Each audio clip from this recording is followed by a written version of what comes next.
Hey, what's up, everybody? It's the Tuesday show on UltraChenTV. I'm David. And Got James. I am James. How's everybody going? Let us know. I'm trying something a little bit here, so let us know how the frame rate looks to you guys. Let us even know if there's even any audio at all whatsoever. Let's see what people. I'm listening in. Do you hear audio? How's everybody going? Oh, look, it's audio and oh wow, It looks fine to me, it looks man. Fine. Okay, I don't know cool. what you changed, Okay. but it seems to be working fine. Local recording. No way. I'm trying local recording right now, No way. and so I'm hoping this doesn't blow everything. People up. are saying that there's a crackling in the audio. There's a crackling in the audio, huh? But how's the frame rate? Because I know that kind of screws up sometimes when people try local recording. People have been telling us that there's been crackling, and I don't know where that comes from, because I don't hear it here. Yeah, I don't hear it here, and all the audio from here gets pumped in over there. So I wonder where that crackling is coming from. I know that kind of screws up sometimes when people try local recording. People have been telling us I don't really hear it. You don't hear any crackling? Okay. They say crackle went away. Okay, It's gone. All right, fine. People are trolling us. They're trolling it. No. All right, so.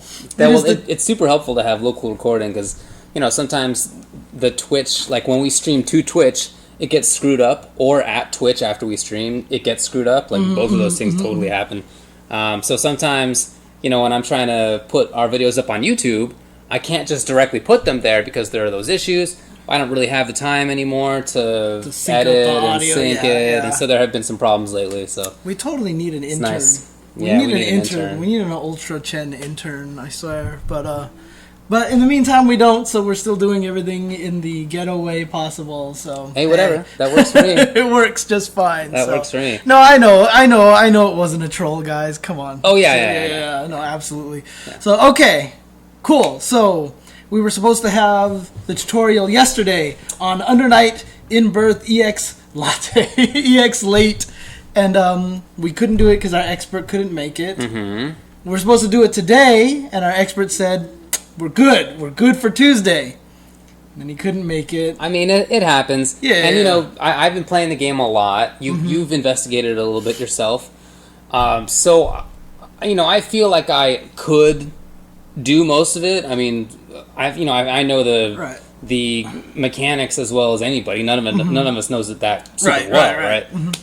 But I don't know. I wouldn't feel qualified to talk about some of the characters. Right. It's mostly the characters. Yeah. And it's tough because I think there were 16 characters I counted. I yeah, believe. It's not a ton of characters. But yeah. It's, but compared still, to today, but and it's just the way that characters are designed in a lot of these fighting games. They all have very specific things and specific styles to the way they play. Fortunately, this game is a little simpler than other fighting games. I don't feel like it's as crazy as a lot of them. You mean the character options? Yeah, the character options. Yeah, I feel like they're pretty crazy. You think so? Yeah. Oh, okay. Maybe not in some of them in complexity, certainly. Right. Like Batista is a pretty complicated character, but others maybe not in complexity, but they all have like crazy stuff. Yeah. Like Gordo might not be a crazy character, but like, have you seen some of his moves? They're pretty nuts. Right. I guess what I meant is just that in terms of quantity of moves, like Tekken is overwhelming because everyone has 100 moves, even though you don't use them all. Right. But no one's there to tell you which ones to use, right? The nice thing about this game is that there really are 3 buttons.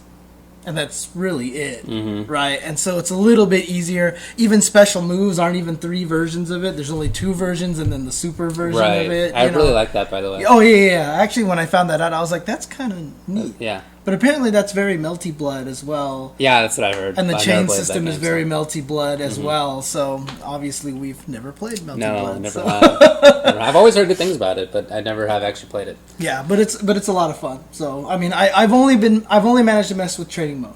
I haven't played people yet. Well, who are you working on?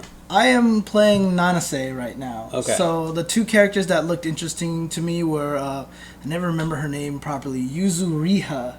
Yeah, it's Yuzuriha. I always want to say Yuzuhira, but it's not. Just say Yuzu. Okay, Yuzu. Says, yeah. But Yuzu is really complicated. She's super complicated. She's super complicated. And I was just she looks really fun, by the way. Yeah, but complicated. And I was like, oh, damn me for picking complicated characters. So I said, forget it. Yeah. And I went to Nanase, and she is actually really pretty straightforward. Really? So I'm gonna try her out a little bit. What do you like about her? I don't know. I just like so far. I just really like the way. Right, what drew me to her was a little bit of the character design. Right, I just like the giant sword. I just like the giant sword. I don't know what it is about me right now with giant swords. Believe me, I don't understand because I feel like swords are the least interesting instrument or weapon. But the other thing too was that she has this really interesting flying mechanic, floaty mechanic. Yeah. So she has more double jump than a lot of other characters, and so she has a little bit more shenanigans that she can do with mix-ups.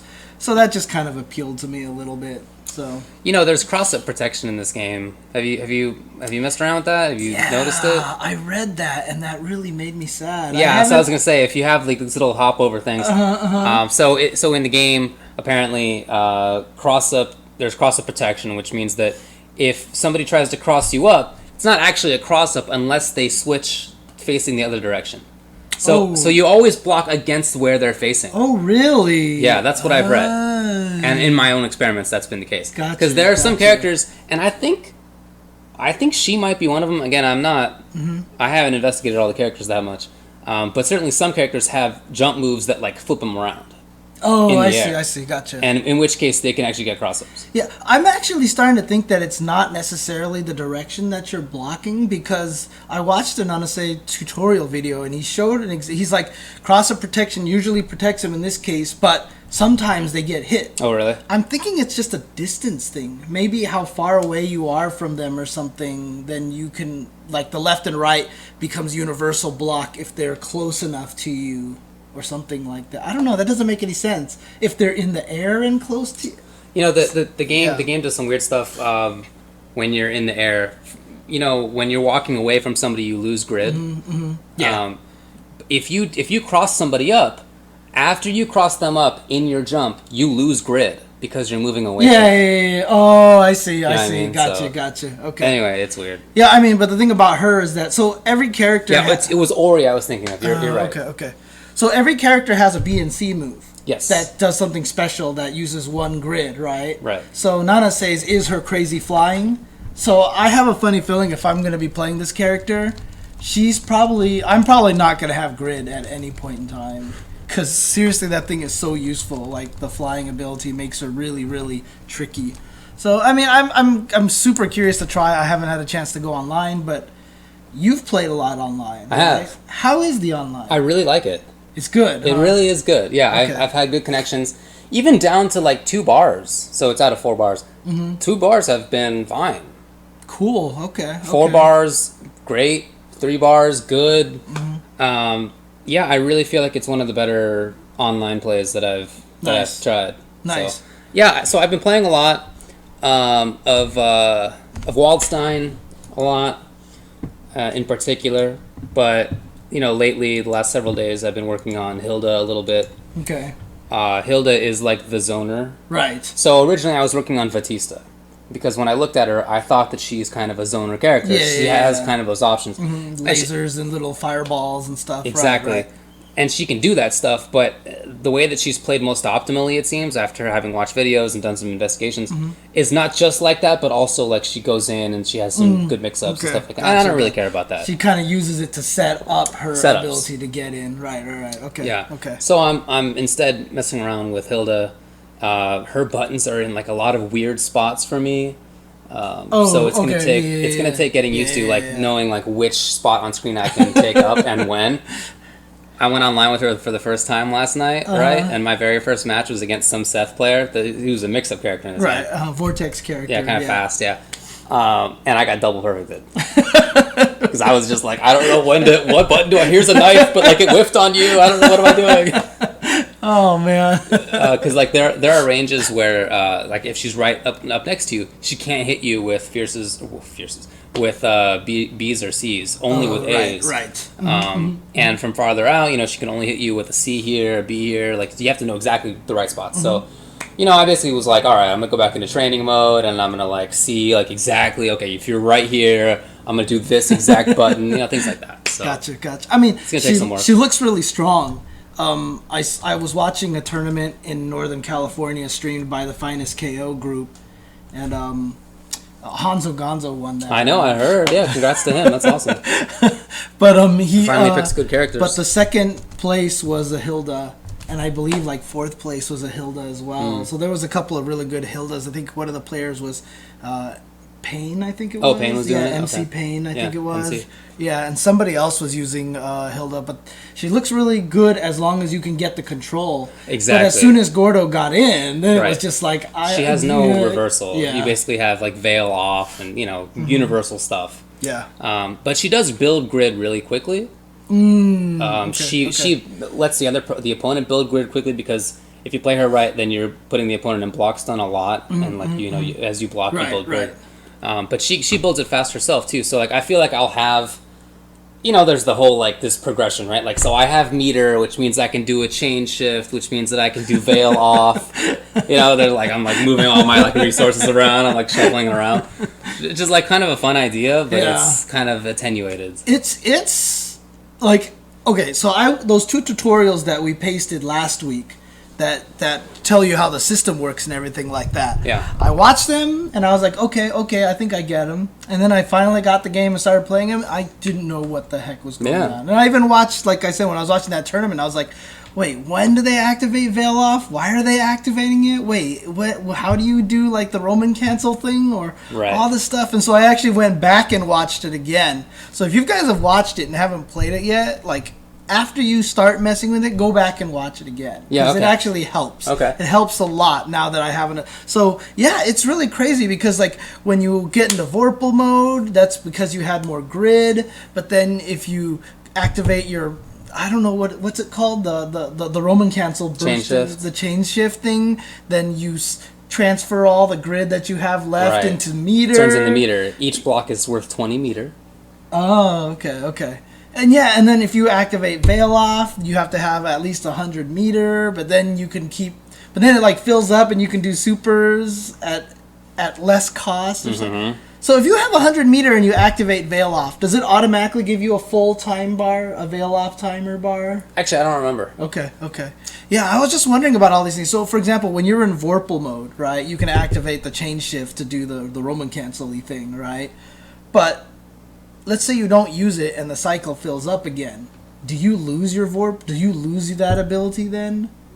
If you don't have Vorpal at the time? Well, if you have Vorpal and then it goes another cycle, and let's say the other guy and the other guy gets grid, it, then you lose your Vorpal, right? Right. So you should try to use your chain shift at least before the Vorpal runs out. That makes sense, I guess. Okay.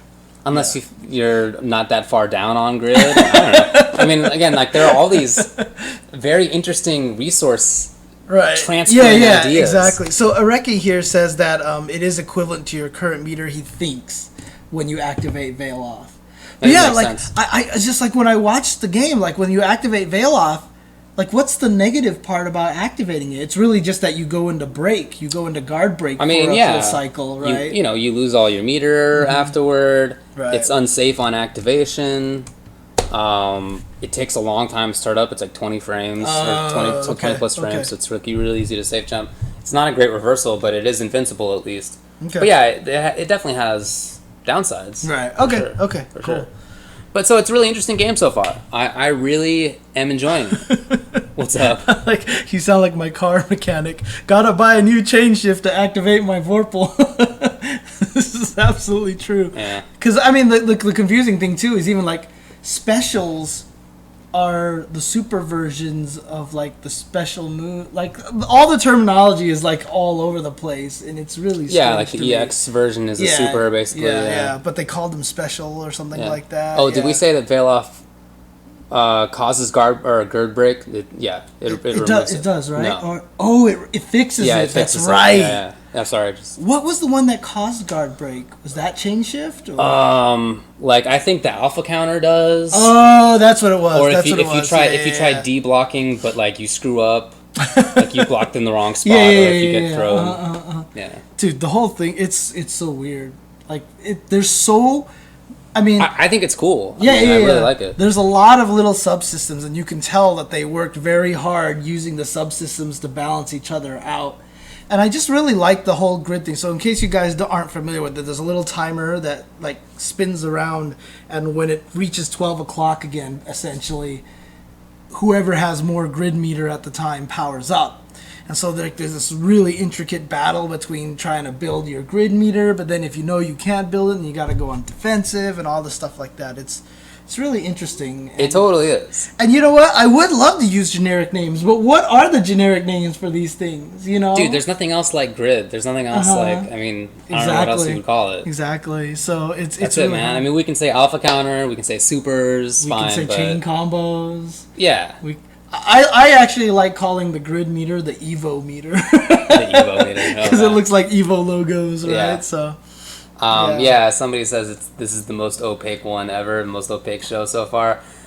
But I mean, that's the game, you know. That's how it is. But don't let that dissuade you if you're interested, or if you have any interest in it. Don't let like kind of the weeds get in your way, because you know that stuff obviously becomes important as we're figuring the game out. But like we're at a stage right now in this game where it's not that big a deal, dude. Like, a lot of people are still figuring it out. We're figuring out exactly how the system works. Yeah, I remember trying to explain Guilty Gear to basic stuff. my friends one time.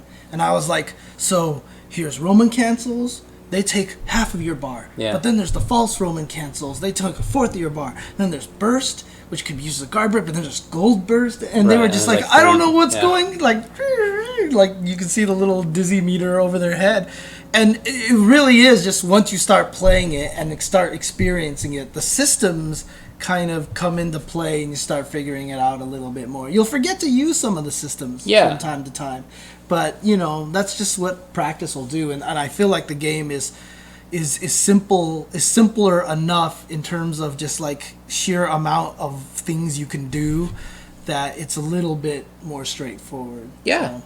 I think that the description of it as the Street Fighter-iest anime game is pretty spot on. And it's really funny now because, you know, a lot of people are like, I don't want to call things anime games anymore, so we'll call them air dashers. Yeah. And that's like so not the right word to use to describe this game because there's barely any... I mean, there is a double jump, but there's really no air dashing, so... Yeah, there's assault in the air. Like, yeah, that's exactly. Yeah. So it's or not some even... characters have double jump. Right. So, you know... But otherwise, there's a lot of creativity, I feel like, in the game with the way the chain combos work. Yeah. That you could... And again, guys, if this is really confusing to you, we're doing it on purpose, so you'll watch our show next week where we teach you the game. So definitely next week we will have a show on Under Night explaining the system and the characters. You know, I feel like that time I'll have had... You know, we hope to get our guest on, certainly. But if you can't make it, then, you know, I feel like I'll have had enough time, and probably you will have too at that point to talk about it a little bit more. Hopefully I'll get a little bit more hands-on with the game. Yeah. So, So. Cool. Cool game, man. I mean, like, you've used Waldstein and Hilda online a little bit so far, right? I mean, have you watched a lot of matches? How do the characters feel? Does anyone feel like how does the tier look right now and all this kind of stuff like that, judging from what you've seen so far? It seems to me like the best ones are Wald. I think Waldstein's really good. Okay. Gordeau for sure is really good. Merkava is really good. Okay. Interesting. Yeah, you know, people have been talking about Hilda, the secondary character I'm using, as being kind of crappy because she doesn't have any good reversals. I think she's really good. I think she just has like crazy good space control and really good mix-ups when she gets a chance. And I feel like the game gives me like enough ways out that like not having a reversal is like like I have meter all the time. Right. It's really interesting too because when I was watching Pain play, they would always end the combo with something that catches you out of the air, drops you on the floor, and then they would plant one of those orbs. And then it would shoot all the spikes and they teleport and try to mix you up, right? But you said you actually had a restand reset, right? So do you like grab them and then hit them with a move that stands them back up or something? So the linchpin, which is the thing that drops from the air, when you hit somebody with it, they have this weird crumple animation, and they kind of crumple. You can restand them during that crumple. So you just do like a 2B or something and restands. And then you cancel that into either another linchpin, which is an overhead, or into a low. She has like a knife that comes from the floor. So there's like this mix up of high or low. The linchpin is like kind of reactable if you're looking for it. So I don't know if it's like ultimately that effective. But you know, I'll try it more against actual humans and see how it is. But she has other really good stuff too. Like if she sets up that little rain thing. She can set up or protect herself and do a jump in, and she can like charge it. The jump in, I want to say H, but the jump in C. Right. Okay. And kind of delay it so that she either gets like a very late overhead or lands into a low. Like a low Gotcha. So, Okay. She has cool stuff. I think she's good. But, you know, as far as how the rest of the tiers really pan out, I'm not sure. But I do feel like those three are the best. Okay. Gordo, Cool. Waldstein, Markava. Yeah, they all have pretty BS stuff. But I mean, it's not to say that they're unbeatable. Yeah, and it sounds like a lot of people are really picking up the game. A lot of people seem to have interest in the game. So hopefully we'll get it. I know Vi, for example, just put out, like, do people want to try this at the run back and stuff like that. And so, you know, it'd be awesome if we could, you know, get it there and see how it holds up. So, I mean, the hardest part, honestly, right now is the fact that it is only in Japanese. So the training menu is really confusing, but there's great Imgur links that you can use, and that's all I've been using to help me with these things like that. So there's always a lot of ways to get around the only Japanese problem with it. So for sure, definitely recommend picking it up. Yeah, for sure. Anything else to talk about with that for now? Yeah, again, we're just going to try to go over it next week. So hopefully on Monday. If not Monday, we'll try Tuesday again. But it'll definitely be one of those days. Okay, yeah, because we'll do it. No matter what, we'll take care of it. Yeah. So, and you know, it'll be a fun interactive episode too. Yeah, we'll probably be asking a lot. We'll all be learning together. It's a new teaching technique called No, I'm just kidding. Okay. Remember we tried that once with KOF13, and it was not good. No, it did not turn out well. No. Okay. Well, all right. Let's take a break, I guess. Sure, no problem. When we come back, there has been some news. It hasn't been the newsiest of weeks, but there's been some stuff, and we'll get to that. Okay. Be right back.